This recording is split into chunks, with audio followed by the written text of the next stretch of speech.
কলিয়াবৰত ৰধলা মিছামুখ গ্ৰাম্যপট্টিৰ দুৰৱস্থা দীৰ্ঘদিন ধৰি মেৰামতিৰ অভাৱত জহি খহি গৈছে ৰধলা মিছামুখ গ্ৰাম্যপট্টি বৰ্তমান যাতায়াতৰ বাবে অনুপযোগী হৈ পৰিছে পথছোৱা পথৰ মাজত বৃহৎ গাঁতৰ বাবে চাৰিচকীয়া দুচকীয়া বাহনৰ কথাটো বাদেই চাইকেল চলোৱাৰো উপযুক্ত হৈ থকা নাই পথটি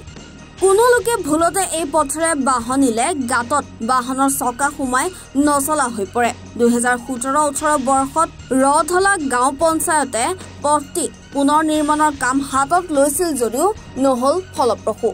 বিগত লোকসভা নিৰ্বাচনৰ পূৰ্বে স্থানীয় বিধায়ক তথা কেবিনেট মন্ত্ৰী কেশৱ মহন্তই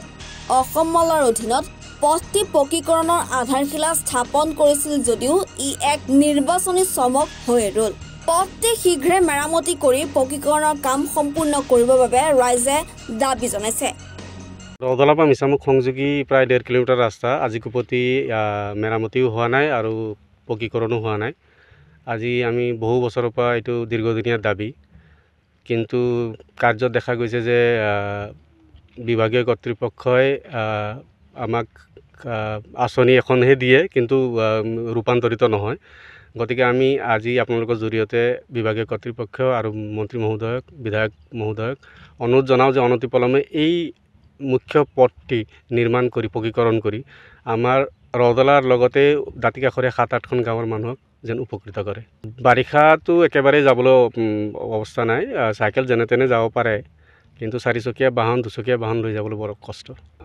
আধাৰশিলা স্থাপন কৰা হ'ল কিন্তু তাৰপিছত একো কাম হোৱা নাই এতিয়ালৈকে হোৱাৰ আশা কৰোঁ আমি আশাবাদী মানুহ আজি ইমান বছৰৰ পৰা আশা কৰিয়ে আছোঁ যে ৰাস্তাটি পকীকৰণ হ'ব বুলি চৰকাৰক আমি এয়াই কওঁ যে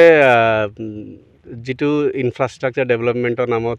কোটি টকা চৰকাৰে আমন্ত্ৰণ কৰে তাৰ ভিতৰতো এই আমাৰ ৰধলা মিছামুখ সংযোগী ৰাস্তাটোকো ডেভেলপ কৰি পকীকৰণ কৰি আমাক ইয়াৰ যিখিনি ৰাইজ আছে তেওঁলোকক উপকৃত কৰে বুলি মোৰ অনুৰোধ কলিয়াবৰৰ পৰা নেকিবুৰ ৰহমানৰ ৰিপৰ্ট এনি ভাৰত 24 নমস্কাৰ মই অজয় ফুকন আৰু এইখিনিতে সমূহ এনি ভাৰত চেনেলটোৰ যিসকল কৰ্মকৰ্তা আছে সকলোৰে মোৰ ফালৰ পৰা শুভেচ্ছা জ্ঞাপন কৰিছোঁ অসমৰ আচলতে সংবাদ জগতত নতুনকৈ আচলতে এটি আত্মপ্ৰকাশ ঘটিছে আমাৰ নিউজ চেনেল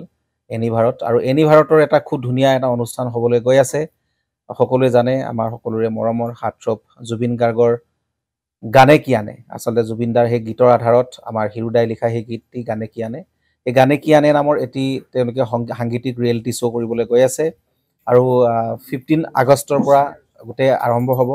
প্ৰথম অডিশ্যন অসমৰ ধেমাজি জিলাত আৰম্ভ কৰিব গতিকে সমূহ যিসকল প্ৰতিভা আছে যিসকলে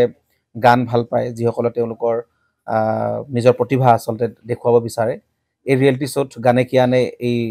প্ৰতিযোগিতাত অংশগ্ৰহণ কৰক আৰু খুব ধুনীয়া আপোনালোকে সুবৰ্ণ সুযোগ লাভ কৰিব লগতে ইয়াতে পুৰস্কাৰ আছেই বিভিন্ন ধৰণৰ উপহাৰো আপোনালোকে লাভ কৰিব আৰু লগতে এগৰাকী